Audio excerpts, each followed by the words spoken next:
आज़ादी के स्वतंत्रता संग्राम में अनेक क्रांतिकारियों का अविस्मरणीय योगदान रहा है। कुछ क्रांतिकारियों के बारे में हम जानते हैं तथा कुछ के बारे में इतिहास के पन्नों को पलटने से पता चलता है। ऐसे ही महान क्रांतिकारियों में एक नाम है दुर्गा देवी, जिनको दुर्गा भाभी के नाम से भी जाना जाता है। दुर्गावती देवी का जन्म अक्टूबर 1907 में उत्तर प्रदेश के प्रयागराज के शहजादपुर इलाके में हुआ था, जो आज कौशाम्बी ज़िले का हिस्सा है। इनका विवाह लाहौर के परिवार में भगवती चरण वोरा जी के साथ हुआ। धनधान्य पारिवारिक प्रतिष्ठा के बावजूद भगवती चरण वोरा जी ने देश को विदेशी सत्ता से मुक्त कराने के लिए क्रांति का मार्ग चुना। उन्होंने भगत सिंह और अन्य क्रांतिकारी साथियों के साथ हिंदुस्तान सोशलिस्ट रिपब्लिकन एसोसिएशन की स्थापना में अपना योगदान दिया। यह समर्पित क्रांतिकारियों का एक छोटा सा दल था और दुर्गावती देवी इस दल के सदस्यों के लिए दुर्गा भाभी थी।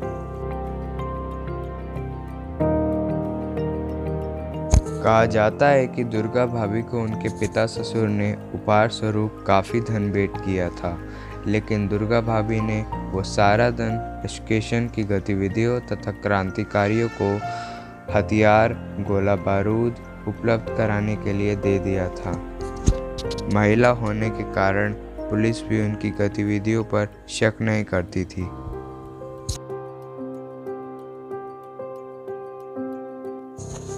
1928 में साइमन कमीशन का विरोध करते हुए लाला लाजपत राय को पुलिस अधिकारी सैंडर्स के निर्देशन में बुरी तरह से पीटा गया था, जिसकी वजह से उनकी मृत्यु हो गई थी। क्रांतिकारियों ने लाला लाजपत राय की मृत्यु का बदला लेने की ठानी और 18 दिसंबर 1928 को लाहौर में भगत सिंह, सुखदेव और राजगुरु ने सैंडर्स की गोली मारकर हत्या कर दी थी।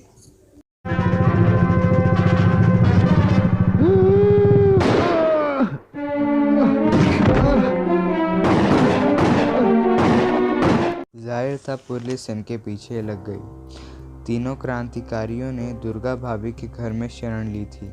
स्थानीय पुलिस से बचने के लिए यह तय किया गया कि तत्काल लाहौर छोड़ दिया जाए। किसी भी संदेश से बचने के लिए वो सब एक परिवार के रूप में कलकत्ता मेल पर चढ़ गए। भगत सिंह ने एक संभ्रांत पारिवारिक पुरुष का रूप धारण किया और दुर्गावती जी उनकी पत्नी बन गई। उनका 3 वर्ष का बेटा उनका पुत्र बना।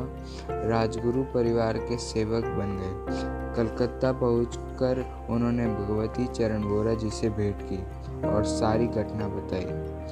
भगत सिंह की गिरफ्तारी के बाद भगवती चरण वोरा ने उन्हें जेल से भगाने के लिए लाहौर जेल में धमाका करने की योजना बनाई। दुर्भाग्य से उस बम का परीक्षण करते समय दुर्घटना में उनकी मृत्यु हो गई। कहा जाता है कि भगत सिंह को मुक्त कराने के लिए दुर्गा भाभी ने अपने गहने तक बेच दिए। सहयोगी क्रांतिकारी की गिरफ्तारी के बाद क्रांतिकारी गतिविधियों को अंजाम देने का जिम्मा खुद पर ले लिया और पंजाब के गवर्नर हेली की हत्या का प्रयास। इसमें हेली तो बच गया, लेकिन दुर्गा भाभी गिरफ्तार की गई और उन्हें 3 वर्ष की सजा हुई। छूटने के बाद उन्होंने फिर एक बार बम्बई पुलिस के वरिष्ठ अधिकारी पर गोली चलाई, जिसमें वह फिर पकड़ी गई। 1935 के आसपास उन्होंने लाहौर छोड़ दिया और लखनऊ में गरीब बच्चों के लिए एक स्कूल बनवाया। आज़ादी के बाद वो अकेली ही रही और 15 अक्टूबर 1999 में गाज़ियाबाद में उनका देहांत हो गया, जब वह 92 बरस की थी।